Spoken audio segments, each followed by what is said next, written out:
यह पुणे की घाटी में एक अंधेरी रात थी, जहां पुरंदर का विशाल किला एक खामोश प्रेत की तरह खड़ा था।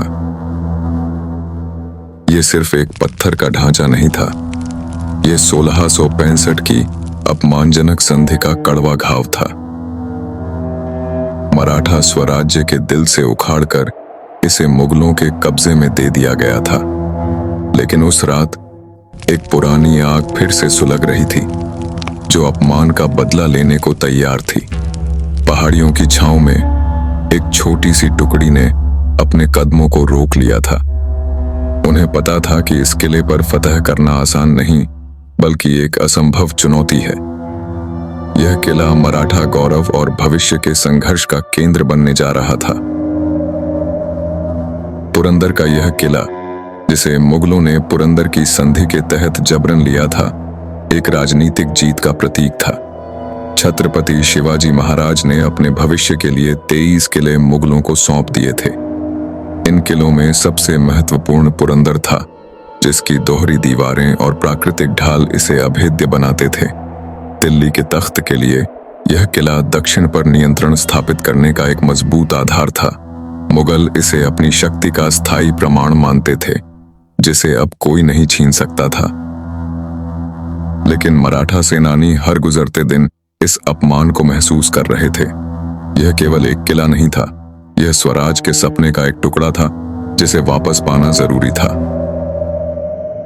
किले के ऊपरी बाले कैले पर मुगल कमांडर सैयद हसन अपने अजेय किले पर गर्व से खड़ा था। उसकी सुरक्षा चौकस थी और उसके अधीन 2000 से अधिक अनुभवी सिपाही तैनात थे। हसन को पता था कि मराठा छापामार युद्ध में माहिर हैं, लेकिन पुरंदर पर सीधा हमला आत्मघाती होगा। वह निश्चिंत था कि शिवाजी महाराज इसे फिर से लेने का जोखिम कभी नहीं उठाएंगे। उसने किले के हर कोने पर तोपें और संतरी तैनात कर रखे थे। सब कुछ मजबूत और व्यवस्थित था। हसन ने सोचा कि शिवाजी का युग अब समाप्त हो गया है और पुरंदर अब हमेशा के लिए मुगलों का है। उसकी यह अति आत्मविश्वास ही आने वाले विनाश का पहला संकेत बनने वाला था। साल 1670 में राजनीतिक हवा बदल चुकी थी और शिवाजी महाराज ने एक बार फिर संघर्ष का बिगुल फूंका। उन्होंने कोंढाणा को तानाजी के हाथों जीतने के बाद अपनी रणनीति को और तेज करने का निर्णय लिया। अब लक्ष्य पुरंदर था, जो मुगलों की शक्ति का एक बड़ा केंद्र था, और वापस पाना अनिवार्य था। शिवाजी ने एक त्वरित और गोपनीय हमले की योजना बनाई। उन्हें पता था कि यदि वे पुरंदर को अचानक जीत लेते हैं तो पूरे दक्कन में मुगलों का मनोबल टूट जाएगा। इस मिशन के लिए महाराज ने उन लोगों को चुना जो किले की रग रग से वाकिफ थे। यह हमला सिर्फ सैन्य नहीं, बल्कि मराठा संकल्प की एक घोषणा होने वाला था। इस गुप्त मिशन के लिए शिवाजी ने मुरार जगदेव को मुख्य सेनापति नियुक्त किया, लेकिन उनके साथ वह मराठा सरदार भी था जिसने संधि के समय मजबूरी में किला सौंपा था। वह सरदार किले की बनावट और गुप्त रास्तों को मुरार जगदेव से बेहतर जानता था। उसकी आंखों में किला सौंपने का दर्द और उसे वापस पाने का संकल्प दोनों दिख रहे थे। उसने शिवाजी महाराज से शपथ ली कि वह इस किले को वापस लाकर ही चैन लेगा। यह निजी प्रतिशोध अब स्वराज्य के लिए एक महत्वपूर्ण अभियान बन चुका था। उस सरदार का ज्ञान ही पुरंदर की अजेय दीवारों में सेंध लगाने का एकमात्र जरिया था। शिवाजी महाराज ने अपनी गोपनीय बैठक में पूरी योजना को एक एक कर समझाया। यह सीधा हमला नहीं होगा, बल्कि एक चालाकी भरी दो तरफा चाल होगी। सबसे पहले एक छोटा समूह किले के मुख्य दरवाजे पर शोर मचाकर मुगलों का ध्यान भटकाएगा। असली हमलावर दल उस ओर से चढ़ाई करेगा जहां मुगलों ने सबसे कम सुरक्षा रखी थी। महाराज ने आदेश दिया कि हमले की समय सीमा बहुत छोटी है। रात के अंधेरे में ही किला फतेह होना चाहिए। यह रणनीति जोखिम भरी थी, क्योंकि जरा सी चूक भी पूरी टुकड़ी को मौत के मुंह में धकेल सकती थी। लेकिन जीतने के लिए उन्हें ऐसा ही साहस और धोखे का मिश्रण दिखाना जरूरी था। शाम ढल चुकी थी और मराठा सेनानियों की एक छोटी चुनिंदा टोली पत्थरों के बीच से चल रही थी। उनके हाथ में ढालें और तलवारें थीं, लेकिन सबसे महत्वपूर्ण था उनका धैर्य और चुप्पी। हर सिपाही अपनी सांस भी धीरे ले रहा था ताकि हवा में कोई हलचल न हो। उन्हें पता था कि उनकी सफलता की गारंटी केवल उनकी गति और अचानकता है। वे पुरंदर के नीचे की अंधेरी घाटी में पहुंचे, जहां से किले की दीवारें ऊपर आकाश को छूती थीं। यह यात्रा केवल भौतिक नहीं थी, बल्कि मराठा स्वाभिमान की यात्रा थी जो अंधेरे में शुरू हुई। जल्द ही वे उस जगह पहुंचे जहां से रस्सी की मदद से चट्टानों पर चढ़ाई शुरू होनी थी। उधर किले की निचली प्राचीर पर एक मुगल संतरी रात की खामोशी में ऊँघ रहा था। वह रात के खाने के बाद की थकान से लड़ रहा था। अचानक उसे नीचे से एक हल्की सी खड़खड़ाहट सुनाई दी, शायद किसी टूटी टहनी की। उसने ध्यान दिया, लेकिन फिर उसने इसे किसी जंगली जानवर या हवा का धोखा मानकर खारिज कर दिया। उसे यकीन था कि इस दुर्गम रास्ते से कोई इंसान ऊपर नहीं आ सकता।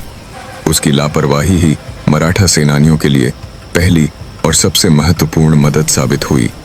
वह इस बात से बेखबर था कि मौत की रस्सी अब उसकी दीवार से कसकर बंध चुकी है। तभी किले के मुख्य दरवाजे पर अचानक तीरों की बौछार और शोर शुरू हो गया। अरे, मराठा आ गए! मुख्य द्वार पर तैनात सिपाहियों में हड़कंप मच गया। कमांडर हसन ने तुरंत अपनी मुख्य सेना को दरवाजे की रक्षा के लिए नीचे भेजा। यह शिवाजी की योजना का पहला हिस्सा था, भ्रम पैदा करना और मुगलों का ध्यान बांटना।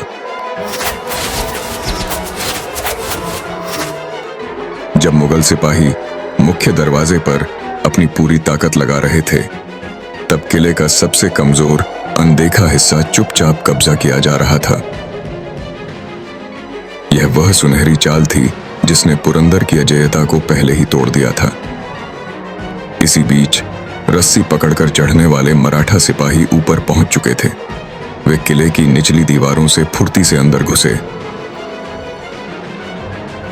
उनके सरदार ने उन्हें ठीक उस जगह की ओर निर्देशित किया जहां कम संतरी थे।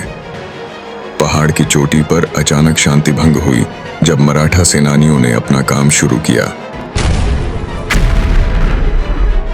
चट्टानों की खामोशी अब केवल तलवारों के धीमे टकराने और दबी हुई चीखों से भरी थी। उन्होंने चुपचाप और तेजी से उस चौकी को अपने नियंत्रण में ले लिया। किले की पहली रक्षा पंक्ति बिना किसी बड़ी आवाज के पूरी तरह ढह चुकी थी। मराठा अब किले के अंदरूनी हिस्सों में फैल चुके थे और जय भवानी का उद्घोष गूंज उठा। यह वो आवाज थी जिसने मुगल कमांडर सैयद हसन को उसकी गहरी नींद से जगा दिया। हसन ने समझा कि यह कोई छोटा छापा नहीं, बल्कि एक पूर्ण आक्रमण है। उसने तुरंत अपनी बची हुई सेना को अंदरूनी घेरा बनाने का आदेश दिया। किले के संकरे रास्तों और छतों पर अब भीषण अराजक युद्ध शुरू हो चुका था। यह लड़ाई अब मराठा शौर्य और मुगल नियंत्रण के बीच सीधी टक्कर बन चुकी थी। हर मराठा सिपाही जानता था कि उसे जीतना है या यहीं वीरगति को प्राप्त होना है। पुरंदर की हर गली अब रक्तपात और स्टील के टकराने की आवाज से भर उठी थी। मराठा सेनानियों ने अपनी तलवारों और भाले से मुगलों को पीछे धकेलना शुरू कर दिया।